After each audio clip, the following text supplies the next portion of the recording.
Welcome, Leo. We're back here again. It's a new month, June 2021. Thanks for joining me. For those of you that are new, this is a quick synopsis of what I think is likely to impact you throughout the month of June. Top heavy chart for you. This is other people shown by the 7th house, and also this very powerful connection of 4 planets in your 11th house. Notice also we have retrograde Mercury, retrograde Saturn, and retrograde Pluto. Now, the 11th house has to do with your social activities. 7th house has to do with your principal relationship, and also, to a large extent, the most significant relationship in your life. So when the planets are retrograde, we see there that there's a bit of a rethink going on in terms of the way you deal with them. Notice also that Mars is in your 12th house, and Venus quickly follows suit there at the outset of the month. So there's a sort of a toing and a froing here between a commitment to your friendships and a commitment to just spending some quality time alone and maybe thinking things through. If you've been going through a very, very stressful period, it's an opportunity for you to just take some time out and rethink things. Especially here when you've got these retrograde planets. It could be also, on top of the fact that you're rethinking about what you want to do in those relationships, that those people are rethinking their approach to you. Now that will be more pronounced around the time of the new moon. Here it is here on the 10th. You notice the moon will pass the sun here, and just at that point, on the 10th of June, we see that new moon right there in the company of retrograde Mercury. So it may take you up until a week or a little bit longer to start to get a handle on what's going on in your social affairs, Leo. The moon moves out of that 11th house, makes contact with Venus. Venus is also a planet of love. It is the planet of your career. It rules this 10th house of your career. So there may be some work that's related to travel or a consideration of foreign work or working with foreigners because of this link between your 10th house and this 12th house. You notice Mars moves out of that 12th house. So there may have been a period where you had to spend time alone to recalibrate. As it moves into your sun sign, that is going to re-energize you, Leo. Mars is a very activating planet.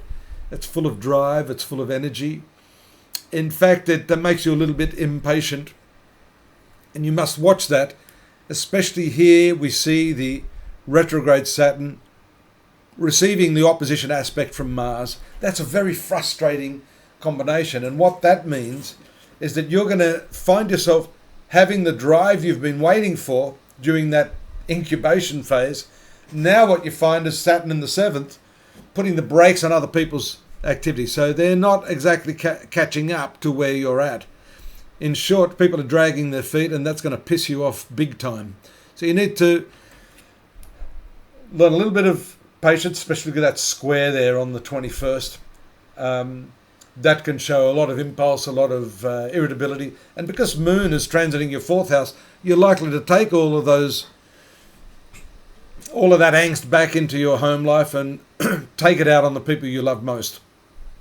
A nice aspect there on the 23rd, a trine aspect here, the blue signs, although there's an opposition there to the stationary and now forward moving Mercury in your 11th house. So we mentioned the new moon there around Mercury, and then when it goes forward, the moon is also giving it its energy again. So they're 2 important dates there that you should look for when moon is influencing Mercury. Mercury's back into its direct phase there by the 24th, 25th. Then you're able to get a better handle on the social and friendship side of things. The ingress, what we call the Cancer ingress, takes place on the 21st of June, thereabouts every year. Notice that just when you thought you were going to get out of this monastic phase, as I call it, certainly Venus moves into your sun sign at that time, giving you a lot more self-confidence, a lot of attractiveness too, opportunity for you to physically make yourself over, do a new hairstyle, get some new fashion. You've still got the sun there in the 12th, Sun is a spiritual planet, so there could be some spiritual activities that take place at that time with the sun moving there. That's going to transit through this area of your horoscope for the next 4 weeks or so. So that's it for me on the month in brief. Don't forget we have a more detailed analysis at astrology.com.au. Join me over there. You can see the dailies that we're doing, the weekly readings as well. So you get 4 readings a month to supplement what I'm doing here. And that gives a bit more detail, and it's written up. So do take a look at that. Subscribe below. If you've got any questions for me, I'm always happy to answer you when I get a moment. And hopefully that's to organise a face-to-face reading with me, which is the real astrology. And I use the Vedic astrology for that. Just to clarify, this is tropical astrology. Don't mix them up. Talk to you soon. See you next month. Bye-bye.